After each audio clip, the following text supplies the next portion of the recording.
Episode 38. Confused by Quinn's reaction. There were only two possibilities. Either Quinn was pretending not to know what happened, or Quinn had no idea Brandon had died after the attack. Loop played it safe. I promise I'll keep your secret. I know you went after Frank because of what happened at the weapons hall. It had to be you. Who else uses gauntlets like that? Quinn cursed under his breath. He figured that Loop would connect the dots, but not so quickly. Before he could deny it, Loop bowed his head again. After Frank, you came for me. Then you killed Brandon. I get it. I just don't want any drama. I don't know why you're hiding behind that fake power level of yours, but it's not my business. I'll stay out of your way. I just want to keep living a normal school life. Brandon died. Quinn tried to process what he was being told without giving away how clueless he was. He didn't know what the school did to murderers. Quinn really didn't want to find out. If people find out about my fight with Frank and Loop, they're going to connect me to the murder too. The only thing working in my favor is that I'm still a level 1. No one is going to believe that I'm capable of beating all three of these guys. Only Loop knew Quinn's secret. Quinn had to keep it that way. So, he decided to play along with the other boys' suspicions. Quinn smiled. You don't have to worry. Like you said, you were only protecting your friend. You didn't actually do anything to hurt me during the combat class. As long as you stay out of my way, I will stay out of yours. Loop bowed again. Thank you, sir. Then, Loop rushed out of the room. After Loop left, one question echoed in Quinn's mind. Who killed Brandon? Did someone in the school have a grudge against him? It doesn't make sense.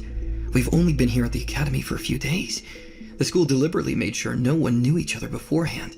This was supposed to be a fresh start for everyone. What a joke.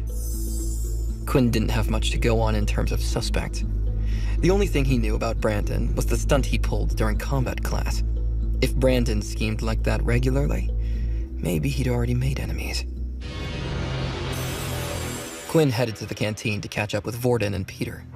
But instead of seeing Vorden and Peter sitting together like usual, Quinn noticed Vorden on his own. Quinn grabbed his food and sat next to Vorden. Vorden raised an eyebrow. Aren't you worried about the second years coming after you? Quinn shrugged. People will bother us anyway. We might as well live how we want. Speaking of which, where's Peter? Didn't you two come here together? Vorden gave Quinn an awkward smile. You're looking in the wrong place. He's right over there. Quinn and Vorden sat in the low-level section where the level 1s and 2s sat. However, Vorden pointed at the higher-level tables. Peter sat with the level 4s and 5s. Quinn wasn't sure what to say. What is he doing over there? Did they get to him? Vorden looked down at his food. Who knows? He said he was going to hang out with his new friends. I asked him if he needed help, but he said not to worry. Peter looked like he was getting along with the higher-level students. He wasn't being asked to carry their things like the other lower power levels. Quinn scratched his chin. Maybe we should keep an eye on them for now. It doesn't look like he's in trouble. We can always ask him about it later. Quinn and Vorden kept eating. Suddenly, their peace was interrupted. Layla slammed her tray of food down next to them. I hope you two don't mind, but I want to join you. Layla glared at Vorden. Vorden, in turn, kept his eyes locked on her. Quinn sat between them, feeling the heat from both sides, like he was about to get caught in a crossfire. Layla cracked her fingers. So, I see that hole in your leg healed up nicely. Vorden's face twitched. What? Vorden laughed. What are you talking about? My apologies. My name is Vorden. I don't believe we have met. Vorden held out his hand for her to shake. Layla scoffed. You've got to be kidding me. You think I'm going to shake your hand and just pretend nothing happened? She turned to look at Quinn. Can you not see this guy is crazy yet? Vorden's fists clenched. Don't call me crazy. Quinn raised his hands. Can we calm down? I have no idea what happened between you two. Can someone please explain? Layla pulled down her uniform to show the red marks on her neck. This crazy boy attacked me when I went to your room last night. Look at what he did to my neck. I keep telling you, Quinn. He's dangerous. Vorden shook in place. Quinn couldn't tell if he was angry or scared.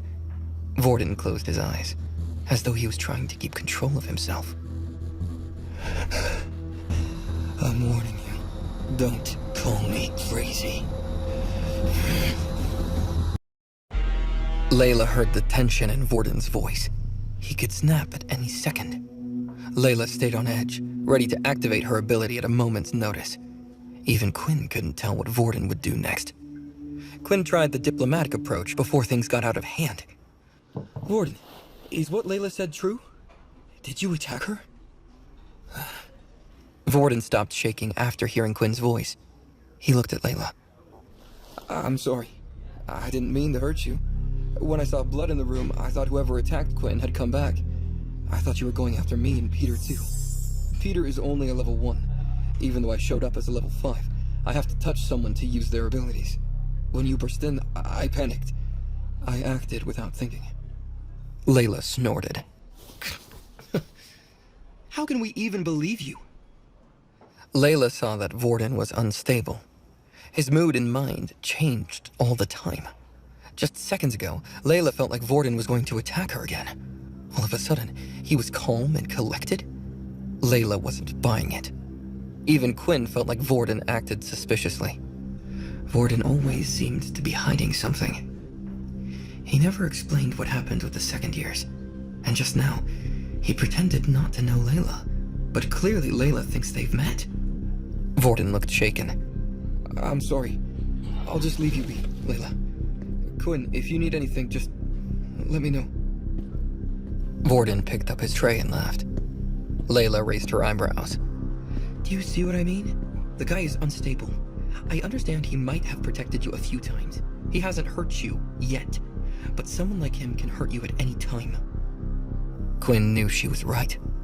This wasn't the first time Quinn had seen Vorden lash out. It didn't seem like it would be the last either.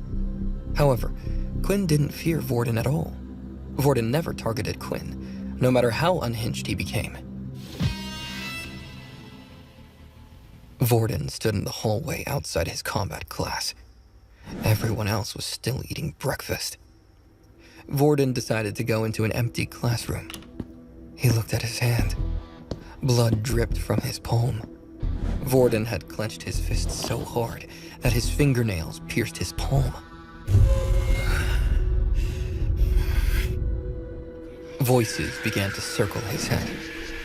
Why did you get in my way? We could have taught that girl a lesson. Vorden faced the empty room, his anger growing. It's because of you we're in this mess in the first place. You attacked her. Fine, but you understand that if you keep suppressing us, the little one's anger will only build up. The more he thinks Quinn is trying to get away, the angrier he will be. When he takes over, there is nothing any of us can do.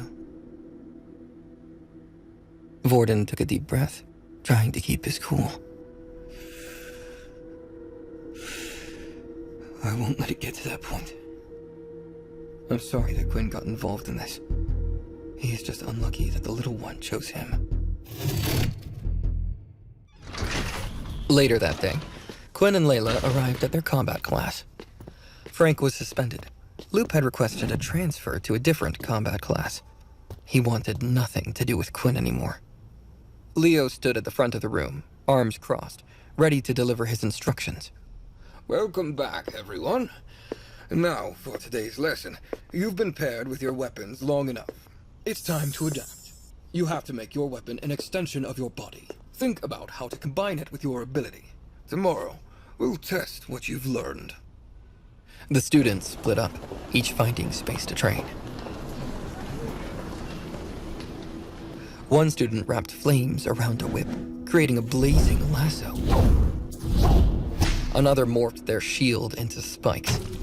They were experimenting, testing combinations of weapons and ability. Quinn, meanwhile, just stood there. His only skill was easy to use. What Quinn wanted to do more than anything else was learn how to fight. I wish I knew someone who could teach me how to use these gauntlets.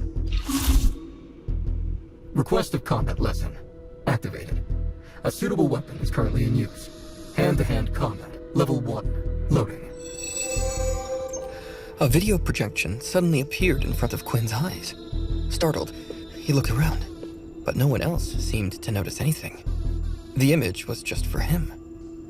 A tall, long-haired blonde man stood in an empty room. He wore sleek gauntlets. Quinn knew they were more powerful than his own gauntlets. The man's striking red eyes were impossible to ignore. They looked beautiful. Quinn had never thought that about a man before, but there was no denying it. The man waved at Quinn. Hello, and welcome to hand-to-hand combat classes for beginners. I don't know how much time has passed, but if you have come across this video, that means you're one of us. I hope the information that is being provided isn't useless in your day and age. Okay.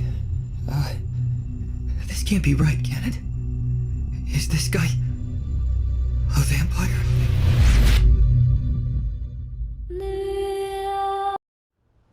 As Quinn watched the blonde man in the video, he noticed several traits straight out of fantasy novels. Ghostly pale skin, striking beauty, and piercing red eyes. Everything pointed to the man being a vampire.